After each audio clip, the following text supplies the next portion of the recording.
just to talk about a process of creating these bones, I'm going to go to Animation, and I'm going to go to Bone Tools.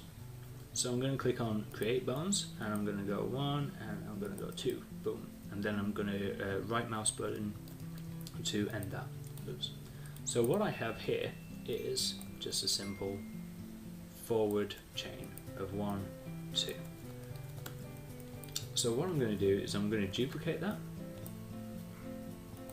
okay, and I'm also going to create a couple of point helpers. Okay, so boom, boom. So this point helper is going to be just aligned there. This point helper is going to be aligned there. Cool.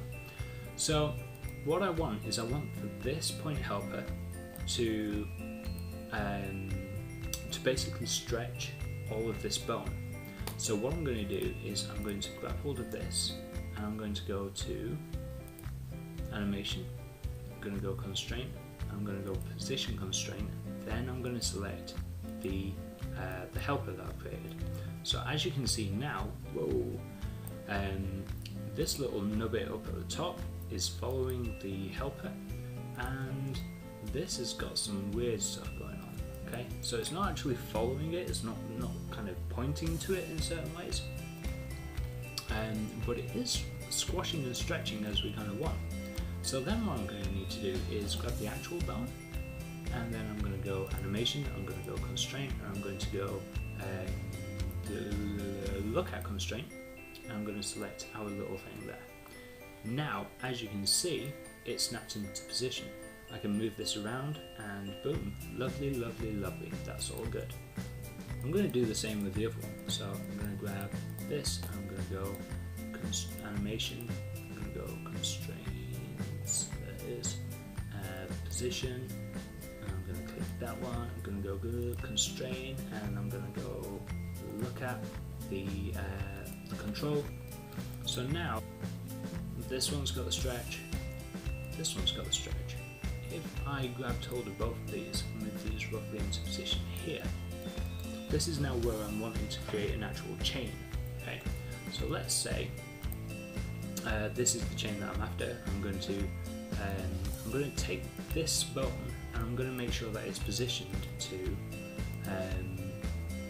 position constrained to the first bone's control.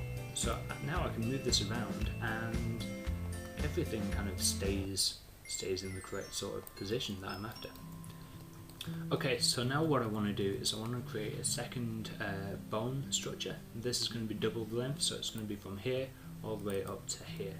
So what I want to do is just want to place this into position, boom. I want to make sure that it's correctly aligned, nice. I'm going to turn on the bone edit mode and make sure that this is aligned onto there. Wonderful. So let's just give this a fin. So I'm going to just give it side fins, there you go, so I can differentiate.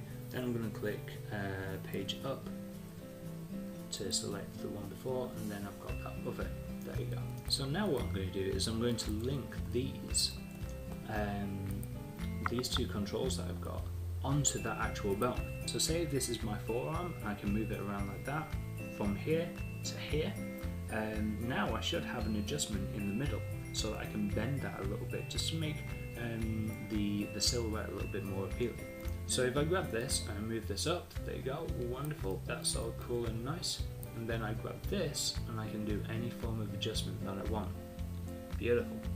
So if I go back over to the other, you can see that I have done this for pretty much any limb that I have, any limb that I want, creating this, moving that round. You see how there's 3 bones here? That's down to this controller, which is moving round as so, but is actually also being driven by the IK, the stretch IK, and the FK modes that I put in there. Right, okay, so that's the rig that I've created for this guy. I hope that you've enjoyed getting a little bit of a glimpse as to what it is that makes an actual animation character move. I hope you've enjoyed the video, and yeah, give us a thumbs up if you have. Cheers.